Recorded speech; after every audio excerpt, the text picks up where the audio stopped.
Hello and welcome. My name is Robert Tomanek. I am a director of software engineering with Sage. I've been with Sage for 17 years, so for quite a bit of time now. I am very happy to be presenting today, and I'm very grateful for this opportunity. And today, I'll be speaking about how we do tax compliance when developing accounting products. This will include all the different pieces that are needed to make it easy for our customers to stay compliant across many different code bases, many geographies, market segments, whether we're working directly with tax agencies or with a partner like Avalara. I'll also show you a demo of a very successful Avalara integration, and we'll talk about the direction we're taking in the future. But to get there, I need to give you a bit of context that will explain the position we're in and the decisions that we've made along the way. I promise it's going to be relevant. Let's start with a quick intro on Sage. Sage was founded in 1981 in Newcastle in England. In the following 40 years, Sage has expanded by a combination of organic growth and acquisitions. This meant both growing the product portfolio but also the geographical reach. From the UK, Sage went to Europe, to North America, Africa, and APAC. So, a lot of area to cover tax-wise. Originally, 40 years ago, software was on-premise, desktop-based, but over the years, Sage has been focusing on transitioning its offerings to the cloud. Today, Sage is a multinational software company with a significant presence online. On the product side, Sage continues to innovate and constantly evolves its product offerings to meet the changing needs of businesses in the digital age. We focus on accounting, HRM, and financial solutions that help our customers with their digital transformation.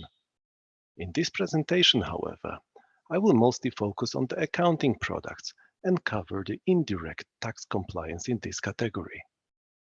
This slide offers a very high-level view of our portfolio, outlining the main product lines: Sage Accounting through Sage 50, 200, Active, Intacct and X3 in the mid and large segment.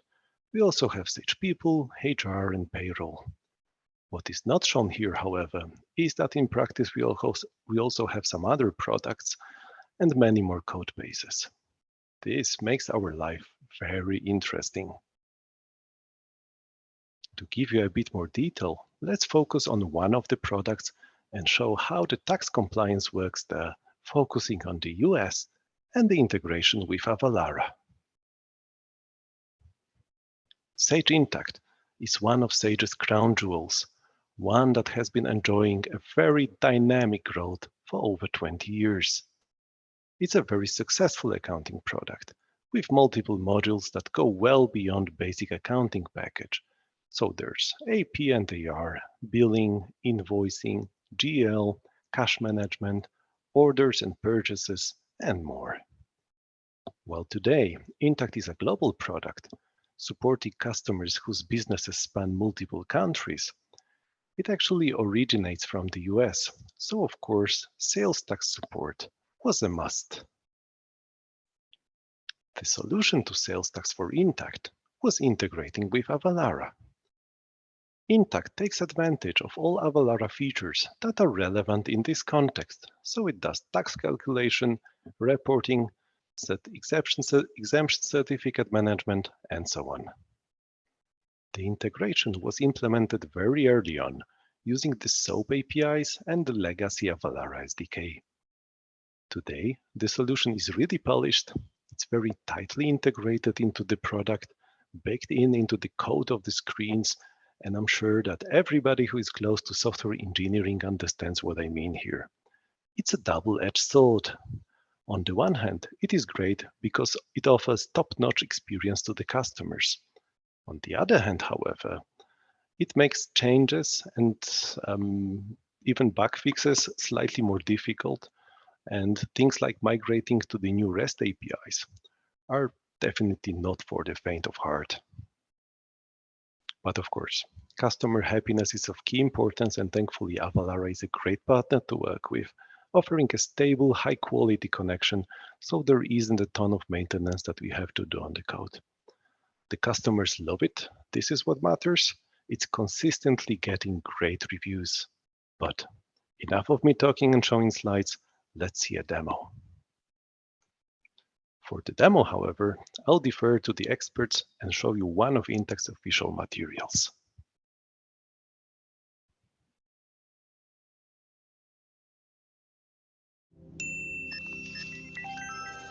Today we want to show you just how easy it is to get started using Avalara to manage sales tax compliance within Sage Intacct. With this powerful combination, you can manage tax calculation and reporting, exemption certificates, and the filing and remittance of sales tax returns. So let's take a look.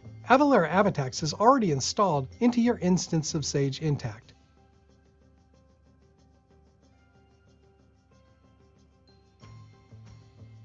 With a few configuration options, your integration with Avatax is ready to use. To show the tax calculation, I will enter an invoice. I'll select my customer and the item I'm selling. When I click Subtotals, sales tax is calculated. As I post the invoice, the transaction is posted to the general ledger and commits the transaction into Avatax. This way you have easy access to all reporting necessary for filing tax returns or audit purposes. You can also review the results without leaving Sage Intacct, as I'm showing here. Now let's talk about the taxability of products and services. The way Avatax manages ever-changing tax rules is through an association made right inside Sage Intacct, whereby a product or service you sell is associated to an Avalara tax code. When you set up Avatax, you'll map your products and services to Avalara tax codes. You may remember that when I created my invoice, software as a service was the product I sold. SaaS and many other goods and services, for example freight, clothing, and food, are taxable in some states and non-taxable in others. So product and service taxability is an incredibly important part of the tax compliance process. And one of the key benefits of Avalara's cloud-based solution is that taxability rules are continually updated within Avatax. So there's nothing for you to maintain. You're always going to be up to date. Now let's say that my customer claims to be tax exempt. Avalara CertCapture provides a full exemption management solution where you can collect, store, and manage your customer's exemption certificates. Once you validate the completed certificate in CertCapture, the customer's invoice results will show their tax exemption. For many of our customers, perhaps what they love most about Avalara is that we can file and remit taxes on their behalf. Our fully managed returns service reduces exposure to late filing and other common penalties. And if a state sends a notice about a question on a return, Avalara will manage that process as well. The bottom line is you probably have better things to do than managing the intricacies of sales tax compliance. Instead, leave it to Avalara, where tax compliance is done right.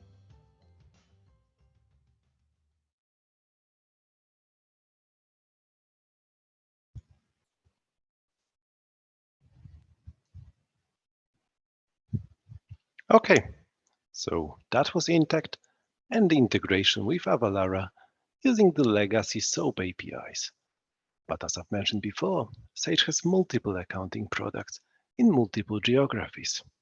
And the customers using these products need indirect tax compliance, whether it's sales and use tax, VAT, or something else.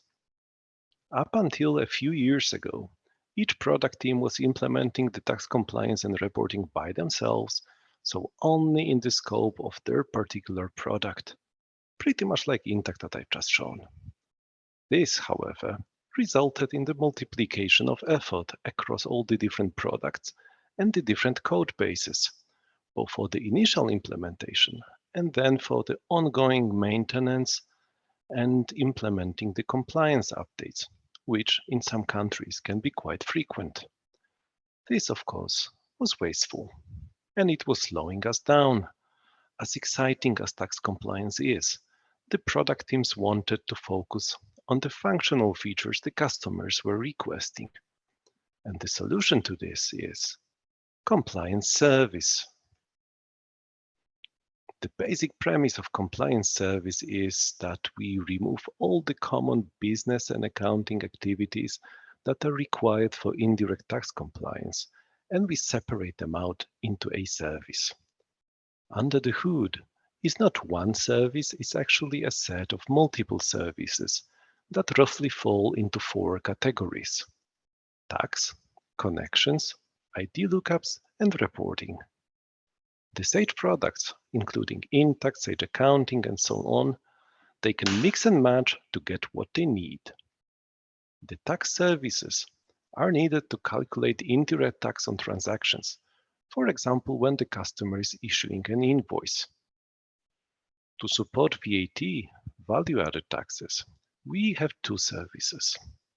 The first one is the tax rate repository, which is a dictionary defining the taxonomy of tax rates that we offer in the supported countries, while the other is the tax determination engine, which is able to calculate taxes on the individual transactions.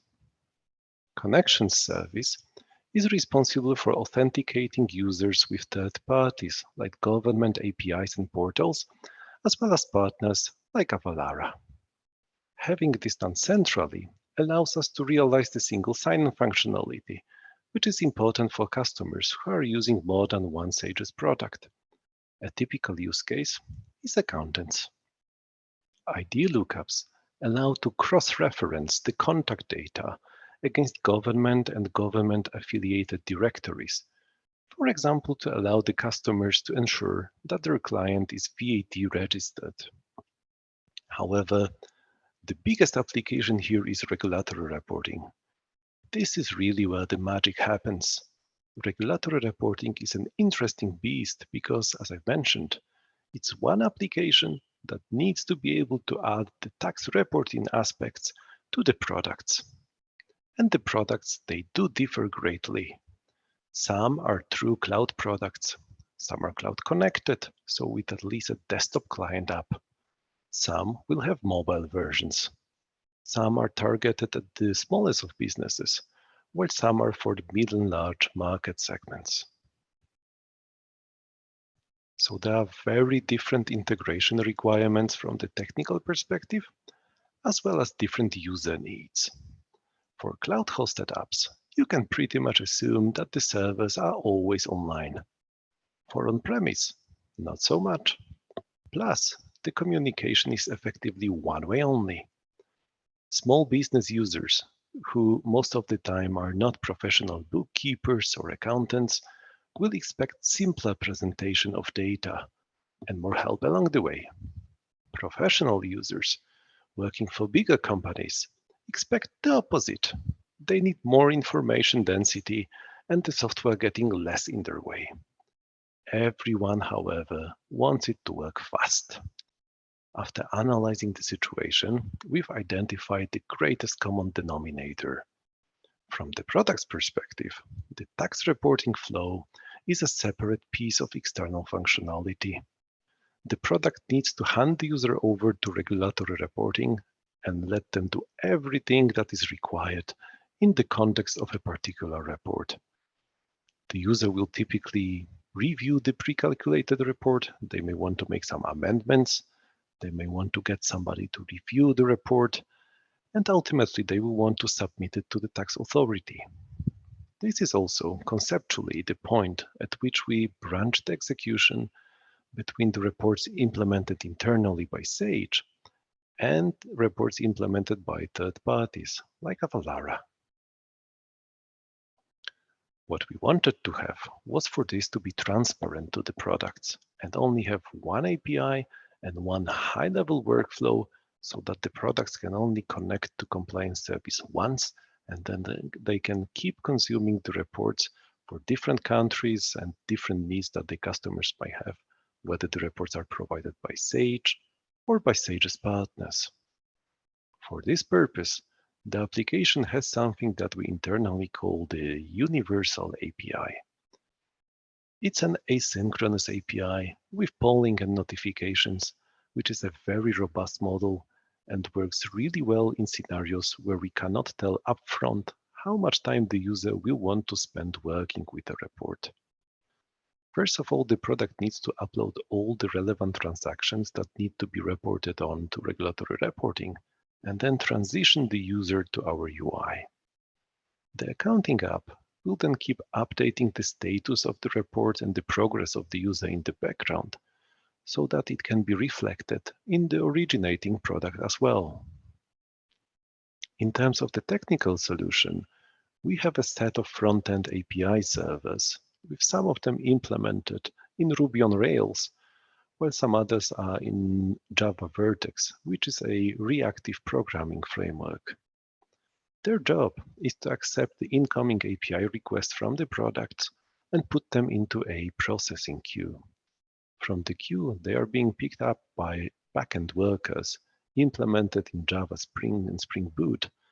And lastly, there is a set of UI servers responsible for handling the user interactions. Since we're using AWS for this application, we also use a number of AWS services. For example, the queues are based on SQS and SNS. For persistence, we're using S3 and RDS, but we also have DynamoDB for auditing information. We extensively use Redis for caching. The application services themselves are deployed in Fargate in ECS. What may be interesting here is that we use serverless sparingly in this context. This is because due to the geographical distribution of our customers, we almost always see some incoming traffic. AWS also handles scaling of our application for us, and we rely on a number of network services like load balancers, API gateways, and so on to glue the solution together. In the front, there's Cloudflare.